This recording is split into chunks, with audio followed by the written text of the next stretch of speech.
ಗೊತ್ತಾ? ನೋಡಿ, ನಿಮ್ಮ ಎರಡೂ ಕೈ ತುದಿಗಳನ್ನು ಈ ಥರ ಇಟ್ಕೊಳ್ಳಿ.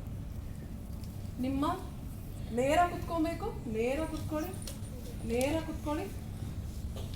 ಎರಡೂ ಕೈನ ಹಿಂಗೆ ಇಟ್ಕೊಳ್ಳಿ. ಓಕೆ, ನಾನು ಮಾಡ್ತೀನಿ, ಆಮೇಲೆ ಮಾಡಿ. ಸೊ ಈ ಫಿಂಗರ್ಸ್ನ ಫಸ್ಟು ಕ್ಲಾಕ್ ವೈಸ್ ಅಂದರೆ ಗೊತ್ತಲ್ಲ, ಈ ಥರ ರೊಟೇಟ್ ಮಾಡಬೇಕು. 10 ಸತಿ ಮನ್ಸಲ್ಲಿ ಕೌಂಟ್ ಮಾಡ್ಕೊಳ್ಳಿ. ಈ ಫಿಂಗರ್ನ 10 ಸತಿ ರೊಟೇಟ್ ಮಾಡಬೇಕು. ಸೊ ಅದೇ ಥರ ಈ ಫಿಂಗರ್ ಆದರೆ ಒಂದಕ್ಕೊಂದು ಟಚ್ ಆಗಬಾರ್ದು. ನಿಮ್ಮ ಮನಸ್ಸು ಎಲ್ಲ ನಿಮ್ಮ ಬೆರಳ ಮೇಲೆ ಇರಬೇಕು. ಈ ರೀತಿ 10, ಈ ರೀತಿ 10, clockwise anticlockwise. So ಇದೆಲ್ಲ ಸರಿ ಹೋಗುತ್ತೆ. ಈ ಫಿಂಗರಲ್ಲಿ ಒದ್ದಾಡ್ತೀರಾ. ಯಾವುದು? ಇದು ರಿಂಗ್ ಫಿಂಗರ್. ಓಕೆ, ರಿಂಗ್ ಫಿಂಗರಲ್ಲಿ ಸ್ವಲ್ಪ ಕಷ್ಟ ಆಗುತ್ತೆ ಆಯ್ತಾ? ನೀವು ಅದನ್ನು ಕಂಟ್ರೋಲ್ ಮಾಡಿದ್ರೆ ನೀವು ಗೆದ್ರಿ ಅಂತ. ನಿಮ್ಮ ಎರಡೂ ಸೆಲ್ಸ್, ಎರಡೂ ಓಕೆ ನ್ಯೂರಾನ್ಸ್ ಇರ್ತಲ್ಲ ಆ ಕಡೆ ಈ ಕಡೆ, ಎರಡೂ ಕರೆಕ್ಟಾಗಿ ವರ್ಕ್ ಮಾಡೋದಕ್ಕೆ ನೀವು ಕುಮ್ಮತ್ತು ಕೊಡ್ತಾ ಇದ್ದೀರಾ.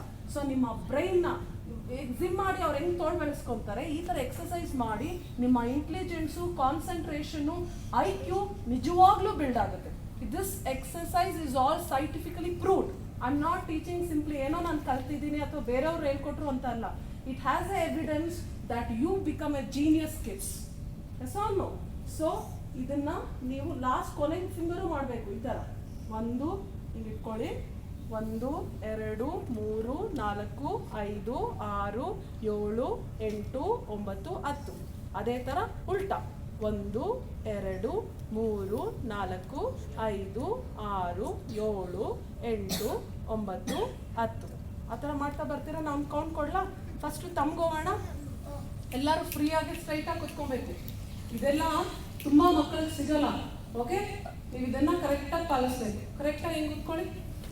ಹೌದು, ಫಸ್ಟ್ ತಮ್ 1 2 3 4 5 6 7 8 9 10. ನಿಮ್ಮ ಕಣ್ಣೆಲ್ಲ ನಿಮ್ಮ ತಮ್ಮೆ ಅದು ನಿಮ್ಮನ್ನ ಅದನ್ನ ನೋಡ್ತಾ ಇರಬೇಕು. ಓಕೆ, ನೆಕ್ಸ್ಟ್ ಇವಾಗ ಉಲ್ಟಾ ಆ್ಯಂಟಿ ಕ್ಲಾಕ್ ತಮ್ಮನೆ ಮಾಡಿ, ಆ್ಯಂಟಿ ಕ್ಲಾಕ್ ಉಲ್ಟಾ ಮಾಡಿ. 1 2 3 4 5 6 7 8 9